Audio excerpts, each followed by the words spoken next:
Polemik sengketa pemilu yang hasilnya sudah dirilis oleh KPU masih jadi perdebatan yang hebat. Pasalnya kubu 01 dan 03 masih tidak yakin dengan raihan suara mereka yang jeblok hingga selisihnya terpaut jauh dengan Prabowo Gibran. Kali ini gugatan yang dilayangkan tidak lagi sebatas wacana.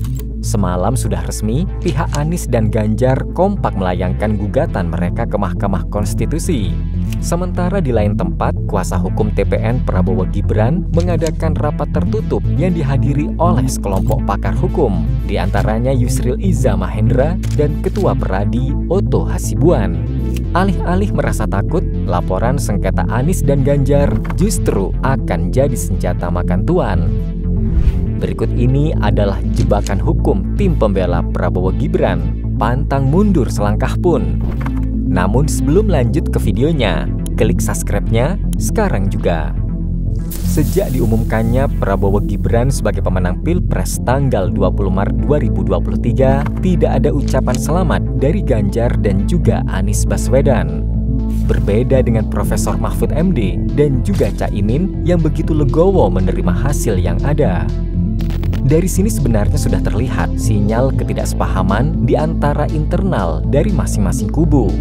Misalnya dari kubu 01, ketika Surya Paloh mengucap selamat atas kemenangan Prabowo Gibran dan diikuti oleh Caimin, terjadi sebuah perpecahan. Pasalnya, Anies masih berpegang teguh pada prinsip keras kepalanya, yaitu pantang mengucap selamat pada musuh.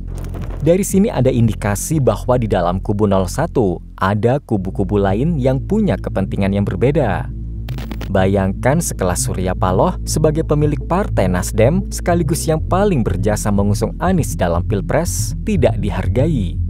Padahal ketika sang ketua umum menyampaikan ucapan tersebut, seharusnya para anggota lain juga harus ikut.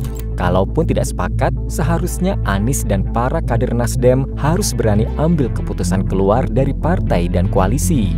Seperti yang dilakukan oleh beberapa kader PDIP yang memilih keluar dan mengikuti jejak Projo.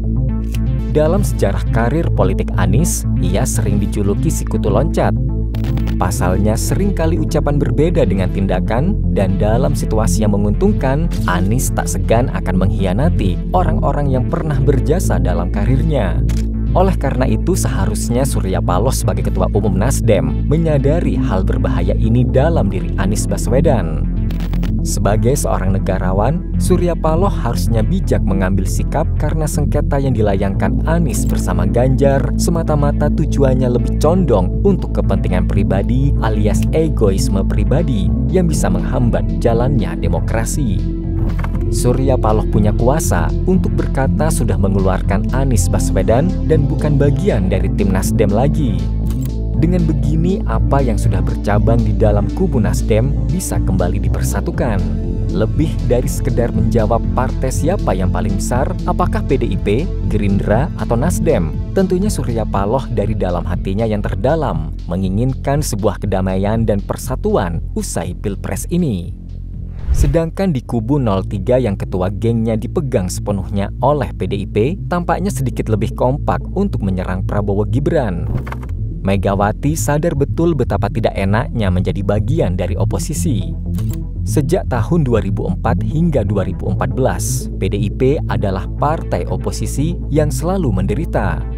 Kejadian 10 tahun itu jadi salah satu pengalaman pahit mereka dalam berpolitik. Oleh karena itu mereka sangat ngotot agar sengketa ini naik ke persidangan. Di tempat berbeda, Wakil Sekretaris TPN Prabowo Gibran, Saleh Partaunan Daulay menyatakan tidak gentar sedikit pun menghadapi PDIP. Justru Saleh mengatakan bahwa keputusan mereka menggugat hasil KPU sangat menguntungkan bagi kubu 02. Pasalnya pihak Prabowo juga masih penasaran dengan bukti-bukti kecurangan yang ditemukan tim IT Ganjar Pranowo.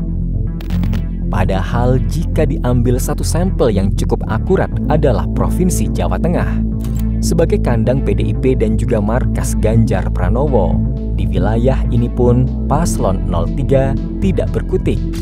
Padahal dalam evaluasi yang dilakukan tidak ada ditemukan kecurangan di sini. Tentu saja jadi pertanyaan besar, mengapa kubu 03 begitu ngotot ingin menjegal Prabowo jadi presiden?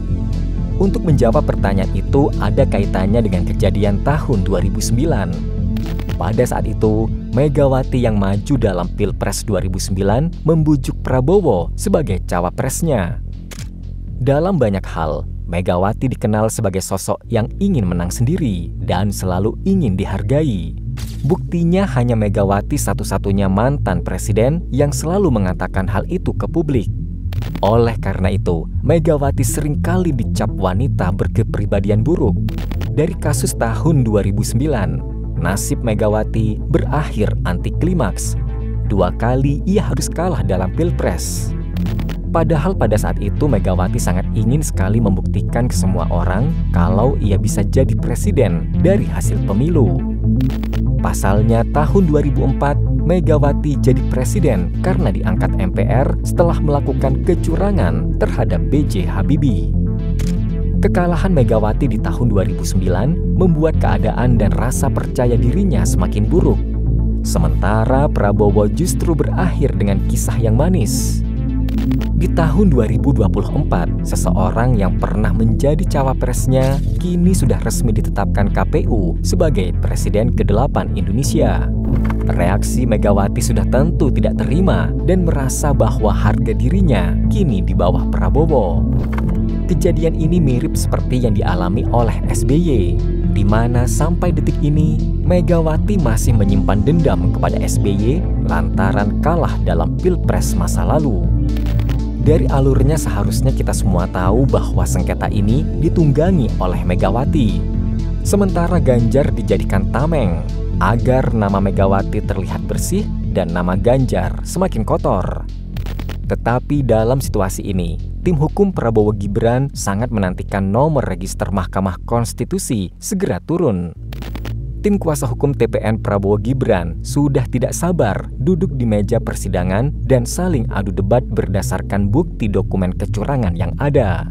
Namun tak sedikit pihak memprediksi jika tim hukum Anies dan Ganjar akan dipermalukan oleh tim kuasa hukum Prabowo Gibran di persidangan nanti.